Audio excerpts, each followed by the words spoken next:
Hi everyone.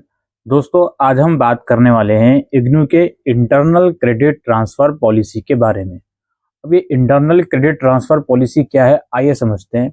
देखिए, मान लीजिए मैंने इग्नू के अंदर किसी प्रोग्राम में एडमिशन लिया, for example MA in political science में। तो इग्नू ये बोलता है कि आपको ये प्रोग्राम 4 साल के अंदर कंप्लीट करना है। वैसे इस प्रोग्राम की मिनिमम ड्यूरेशन 2 साल है, 2 साल का ये प्रोग्राम है, लेकिन किसी रीज़न से आप कंप्लीट नहीं कर पाए तो मैक्सिमम 4 साल आपको मिलेंगे। लेकिन मैं इतना गया गुजरा हूँ कि मैंने उसको 4 साल में भी कंप्लीट नहीं करा।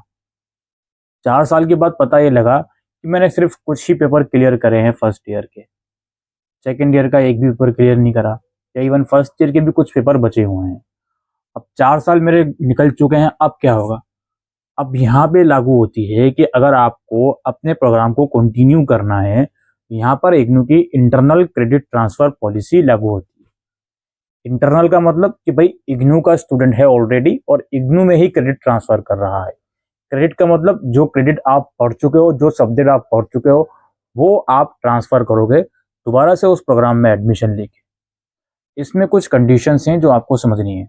जब आप इंटरनल क्रेडिट ट्रांसफ़र की पॉलिसी इस्तेमाल करो तो ये ज़रूर देख लें कि आपका जो प्रोग्राम है, जिस वक्त आपने एडमिशन लिया था उस वक्त उसका स्ट्रक्चर क्या था, और अब जो रिसेंट में आप जब क्रेडिट ट्रांसफ़र करने जा रहे हो अब उसका स्ट्रक्चर क्या है।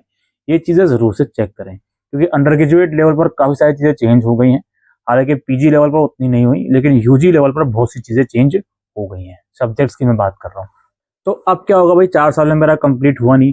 अब मेरा अगर मैं इसको कंटिन्यू करना चाहता हूँ इग्नू से ही, तो सबसे पहला स्टेप जो होता है वो ये होता है कि आप लोगों को दोबारा से नया एडमिशन सबसे पहले उस प्रोग्राम में लेना पड़ेगा। लाइक एनी अदर स्टूडेंट, जैसे और बच्चे नया एडमिशन लेते हैं, सेम उसी तरीके से आपको इस प्रोग्राम में नया एडमिशन लेना है, फीस भर देनी है।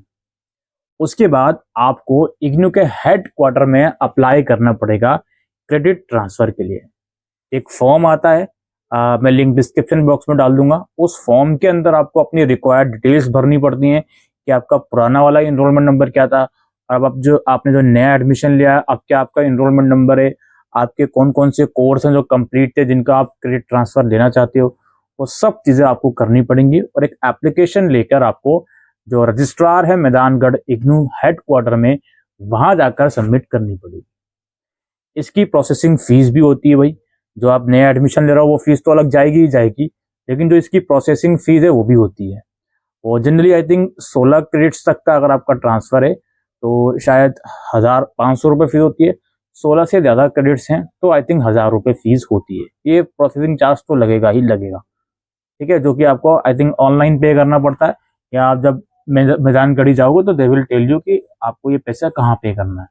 तो आप पहले एडमिशन लोगे, उसके बाद अपना मैदानगढ़ी जाकर उसके लिए अप्लाई करोगे। इसमें आपका नया वाला आईडी कार्ड लगेगा, और जो आपका पुराना वाला प्रोग्राम था उसका जो भी ग्रेड कार्ड है, जो भी आपके पास ग्रेड कार्ड है, इनकम्प्लीट वाला ही सही, वो लगता है, और एक आधा डॉक्यूमेंट और लगता है। ये ले जाकर आप जब जाओगे मैदानगढ़ी तो आपकी एप्लीकेशन एक्सेप्ट करी जाएगी, फिर उसे रिव्यू करा जाएगा, देन वो आपको क्रेडिट ट्रांसफ़र करेंगे।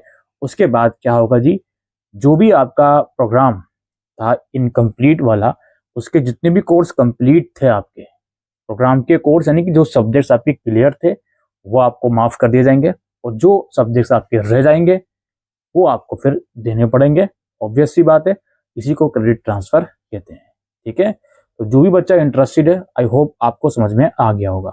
ये मैंने केवल इंटरनल क्रेडिट ट्रांसफ़र की बात करी है। इग्नू के अंदर एक्सटर्नल क्रेडिट ट्रांसफ़र की भी पॉलिसी है, यानी कि आप किसी दूसरी यूनिवर्सिटी में कोई कोर्स कर रहे थे, कंप्लीट नहीं हो पाया, वहाँ का स्पेन पीरियड खत्म हो गया, फिर आप इग्नू में आए, तो बहुत सी चीज़ें चेक होती हैं कि दोनों यूनिवर्सिटी में उस पर्टिकुलर प्रोग्राम का स्ट्रक्चर क्या है, वो बहुत सी चीज़ें हैं। उसके बाद हम फिर किसी वीडियो में करेंगे। ठीक है, फिलहाल अगर आपको ये वाली वीडियो पसंद आई हो तो इस वीडियो को शेयर कीजिएगा। कुछ क्वायरीज हैं तो कमेंट सेक्शन में लिख के पूछ सकते हैं। Thank you.